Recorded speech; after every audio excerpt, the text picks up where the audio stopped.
Hello friends, आपका अपने YouTube channel पर स्वागत है। आशा करती हूँ आप सब अच्छे होंगे। इस वीडियो में हम भारत पाकिस्तान मीडिया में राष्ट्रीय अंतर्राष्ट्रीय मुद्दों पर जो डिस्कशन होता है उसके बारे में जानेंगे। वीडियो पसंद आए वीडियो को लाइक करें और चैनल को सब्सक्राइब करके अपनी राय कमेंट बॉक्स में जरूर दें।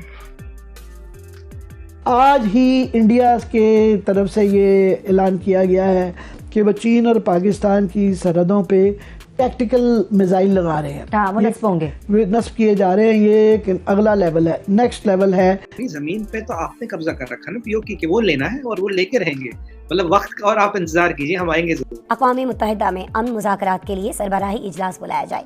बलूचिस्तान के अंदर 8 धमाके हुए, बलूचिस्तान लरज़ उठा। और साथ में हम भूल जाते हैं कि इस वक्त हमारी बॉर्डर सिचुएशन भी कोई इतनी अच्छी नहीं है। पाकिस्तान के साथ तो जंग थोड़ी टक थोड़ी होनी है, एक दफा ही पटाखा ही चलना है अब तो। तीसरी बात आपने कही बड़ा पटाखा, सब 4 जंगे तो अब हार चुके हैं, अब कौन सा बड़ा पटाखा करोगे? किताबों में हरा रहे हैं यहाँ के, वैसे ही मतलब एक ही जंग हारे हैं वो उधर, और वो भी हमारे हालात डिफरेंट है।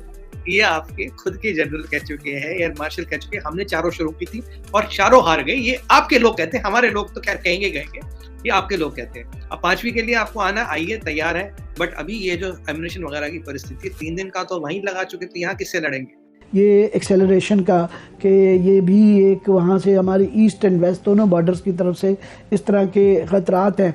मगर घूम फिर के ये सारों की जड़ एक तो पॉलिटिक्स है, और पॉलिटिक्स के अंदर नज़र आ रहा है कि कोई बेयकीनी की कैफियत ही अभी जारी रहेगी, जिसकी वजह से ना सिक्योरिटी पे हम गौर कर रहे हैं, जिसकी वजह से इकॉनमी के मेजर फैक्टर है कि डॉलर जो है हमारा फॉरेन एक्सचेंज का क्राइसिस जारी है और बिल्कुल मज़ीद बढ़ता जा रहा है कि इंटर बैंक रेट 225 का डॉलर का है, मगर 250 पे भी नहीं मिल रहा, 270 80 तक का भी नहीं हो रहा, और अफगानिस्तान की तरफ जा रहा है और होर्डिंग हो रही है।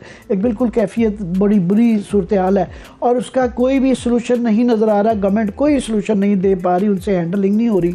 ये इंडियन डिफेंस मिनिस्ट्री या इंडियन सरकार के ये जो 120 आप मिसाइल एक्वायर कर रहे हो भाई, मतलब इस समथिंग रियली बिग। क्यों प्राइम मिनिस्टर मोदी को ये लगता है कि चीज़ें उनके कंट्रोल से बाहर निकल जाएंगी? कभी फ्रांस जाते हैं, जहाज खरीद लाते हैं, कभी ये प्रोक्योर कर रहे हैं, क्या मतलब व्हाट्स गोइंग ऑन? पहले मैं आपको बताऊं, नेशनल सिक्योरिटी की कोई कीमत नहीं होती। और अगर मैं देखूं, अगर इस नेशनल सिक्योरिटी बजट को मैं 135 करोड़ से डिवाइड करूं, इसको महीने में डिवाइड करूं, तो कुछ सेंट्स होते, सेंट्स के हम तो डॉलरों में भी दे सकते, कोई दिक्कत ही नहीं। It's not a cost to us, we can रीजली afford it and we should do it. Last time भी मेरी बात हुई कि बजट हमारा डबल होना चाहिए, आधा है। और जिस मिसाइल की बात कर रही है, प्रलय है। प्रलय मीन्स विनाश, means destruction. This is a locally made and design missile bye DRDO. Last year एक मिसाइल था जिसके हमने 24 घंटे में 2 टेस्ट किए थे। पूरी दुनिया चौंकी थी कि कौन सा मिसाइल है जिसमें नो टाइम लगा के हमने 2 टेस्ट किए, वो यही मिसाइल था। इसकी 150 किलोमीटर रेंज है। ये शॉर्ट रेंज आईसीबीएम है, इसमें आईसीबीएम के सारे फीचर्स हैं। It's a short range ICBM.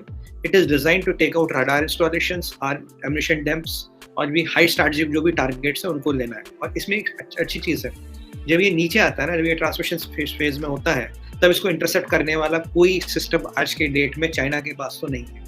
और ये एलएसी पे लगाई गई है, आप एलओसी पे नहीं, एलओसी से कोई खतरा नहीं, सब ठीक है। एलएसी पे लगाई गई है against China.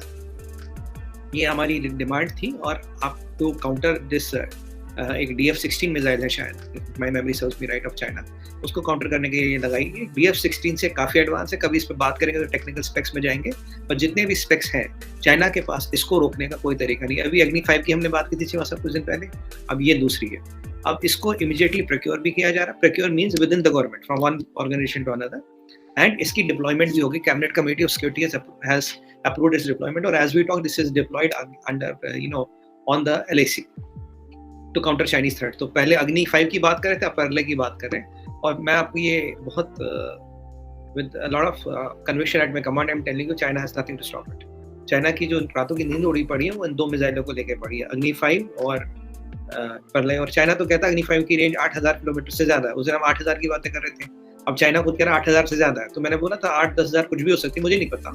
Official range 5500 kilometre है। बट अब, और ये भी बहुत कॉम्पिटेंट मिसाइल है, इसका पेलोड बहुत ज़्यादा है। अगर आप ब्रह्मोस से कंपेयर करोगे, ब्रह्मोस से लगभग 3 गुना पेलोड है इसका। और it is a very fast missile. I think it goes on Mach 25 if I am not wrong. I can not confirm, it goes on Mach 25।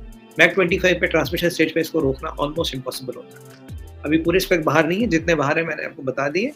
And it's a game changer, it's a force multiplier. This missile is seen as a force multiplier. So with Agni 5 on the long side and Parley on the short side. और ये हम canister base भी है शायद, it can be launched from a mobile launcher, it can be launched from a side. So this is a very very important design, especially designed to take out radar batteries and ammunition depots of the enemy. बिल्कुल ठीक है, मतलब ये है कि India जो है वो उसने चाइना को बड़ा सीरियस थ्रेट समझ लिया है और द इंडियन डिफेंस मिनिस्ट्री जो है वो उसको कर रही है। लेकिन सुमित भाई मैं आपको बताता चलूं कि the Indian authorities are deploying it on the Pakistani border as well. So Pakistan से कितना को खतरा है? कहते आप ये हैं कि हमें चाइना से खतरा है, सारी डिप्लॉयमेंट पाकिस्तान पे, S-400 air defence system Pakistan पे लगा दो, ये पाकिस्तान पे लगा दो, और कहा उधर तो कोई नहीं, हमारा तो मेजर थ्रेट ही वो नहीं है, वो तो हमारा चाइना है। तो मतलब ये क्यों करते हैं आप? फिर पब्लिक को ये बताते हैं इलेक्शन जीतना हो तो पाकिस्तान, खतरा बताना हो, इंटरनेशनल कम्युनिटी को खतरा बताना हो तो चाइना, ठीक है, इलेक्शन जीतना हो तो पाकिस्तान। मतलब ये कैसे कर लेते हैं मोदी साहब, या वो कर सकते हैं, इज प्रधानमंत्री? देखिए चीमा साहब, मैं लॉजिक समझाता हूँ, आप थोड़ा भूल रहे हैं। देखिए Pakistan is a hired gun. आपने दहशतगर्दी की बहुत जंगें लड़ी है, पर अपने लिए कोई नहीं लड़ी, जिसने पैसे दिए उसके लिए लड़ी आप। कल आपको कोई चाइना ने आपके आस्काडू में 40 जहाज खड़े किए थे, क्योंकि चाइना कल को बोले यार मैं ही पैसे देता हूँ, तुम ही लड़ लो, मेरी तो जरूरत ही नहीं। पहले डिप्लॉयमेंट जो प्राइमरी डिप्लॉयमेंट है इसकी अगेंस्ट LAC है, बाकी को हो सकता है कुछ सेकेंडरी या टर्शियरी डिप्लॉयमेंट अगेंस्ट LOC भी हो। Highest threat of infiltration was not from Ladakh, क्योंकि लद्दाख से कोई आ नहीं सकता। इन्फिल्ट्रेशन जो टेररिस्ट बेस थे वहाँ बेस थे, यहाँ से पंजाब से, JNK से इन्फिल्ट्रेट करा के, इसलिए S-400 वहाँ लगाया। और दूसरा S-400 बैटरी अभी लद्दाख में लग गई है। चाहे हमें कोई चीज को हड़पना है या किसी चीज को 4 टुकड़ों में तोड़ना है, या चाहे हमारा टूटा हुआ टुकड़ा हमें वापस दे, हम स्ट्रेटेजी करके एंड इयर्स ऑफ प्लानिंग के हिसाब से हम करते हैं। कि जो चाइनीज जो सोल्जर्स हैं वो कैसे डर डर के पीछे हटते हैं। And I will tell you there is a reason for that. जब व्हाइट हाउस के अंदर से उनके साउथ एशिया का जो उनका बंदा है उसने परसों कह दिया कि India is a super power, तो आप किस खेत की मूली हैं कि यहाँ पे आके प्रोटेस्ट करेंगे? किन बेसिस पे करेंगे? आप आते हैं जहाँ पैसे मांगने आते हैं, आप पाँव में रींगते हैं आके, जो वो कहते हैं शर्तें आप मानते हैं, आप किस मुंह से चीजों को रोकेंगे? It's not possible. ना आपको ढंग की लॉबी फर्म हायर कर सकते हैं आप, ना आपके पास पैसे हैं। आप दहशतगर्दी बेच के दुनिया में अपने आप को आपने इतना बदनाम कर रखा है, और डबल गेम खेल के लोगों के साथ। और जिस दिन से उसामा बिन लादेन पाकिस्तान से मिले थे उसके बाद आपको लोग, you have gone at least 25-50 years behind in foreign relations or public in foreign policy matters. दूसरी जो बैटरी और जो बाकी आती रहेंगी उनका डिप्लॉयमेंट होता रहेगा। तो जो पाकिस्तान का थ्रेट है वो सेकेंडरी थ्रेट है, because Pakistan has a nuisance value which it can create. Cheema साहब आपको पता है 3 से 7 दिन का एम्यूनिशन आपके पास है। जो तहरीक तालिबान से आप लड़ रहे हैं वो एम्यूनिशन भी खत्म हो गया, तो आप लड़ेंगे किससे? भाई लट लेके तो कोई लड़ने नहीं आ सकता ना। बाकी अगर लट लेके आओगे हम तो 130 करोड़, अगर लट की लड़ाई करोगे वहां भी नहीं जीत पाओगे। तो लट की लड़ाई हो नहीं सकती, एम्यूनिशन आपके पास है नहीं। तहरीक तालिबान आपका एक्टिव बलोचिस्तान में, ये ले आपका पाकिस्तान के लिए तो कोई मसला नहीं है सुमित भाई, हमें तो वो हमारी तो वो जिसे कहते हैं ना नेग्लिजेंस है। मतलब it's not that we can't manage it, we have managed it. The only country which has managed so far such kind of threats is Pakistan. America बाकी तो छोड़ के चले गए सबको, ये तो पाकिस्तान है मैनेज कर। हाँ हमारी नालायकियां हैं, मैं नालायकियों पे फोकस नहीं करूंगा, आप वो एक और चीज है, लेकिन डोंट से दिस कि we don't have the capability.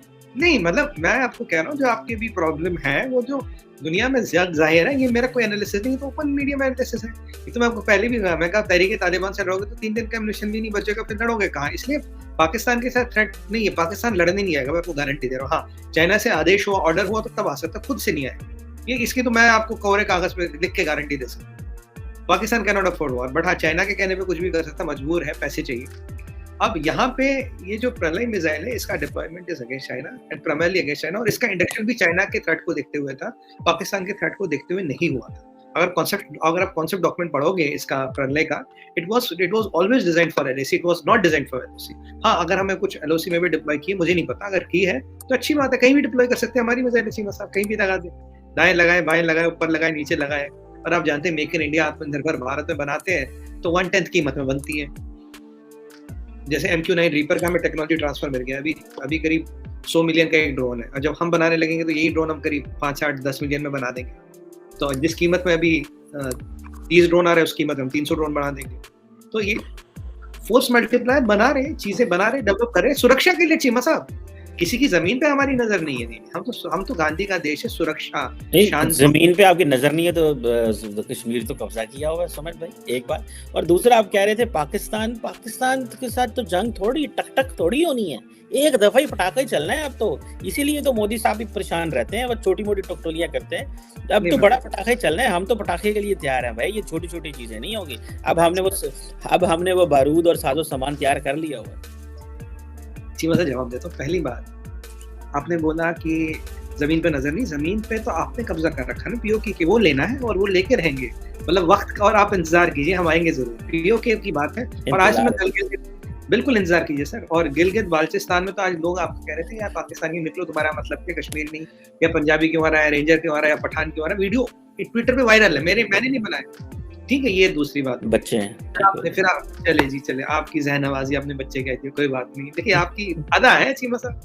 तीसरी बात आपने कही बड़ा पटाखा, सब 4 जंगे तो अब हार चुके हैं, अब कौन सा बड़ा पटाखा करोगे। देखिए आपका किताबों में हरा रहे हैं, यहाँ के वैसे ही मतलब एक ही जंग हारे हैं वो उधर, और वो भी हमारे हालात डिफरेंट है। ये आपके खुद के जनरल कह चुके हैं, एयर मार्शल कह चुके हैं, हमने चारों शुरू की थी और चारों हार गए। ये आपके लोग कहते हैं, हमारे लोग तो खैर कहीं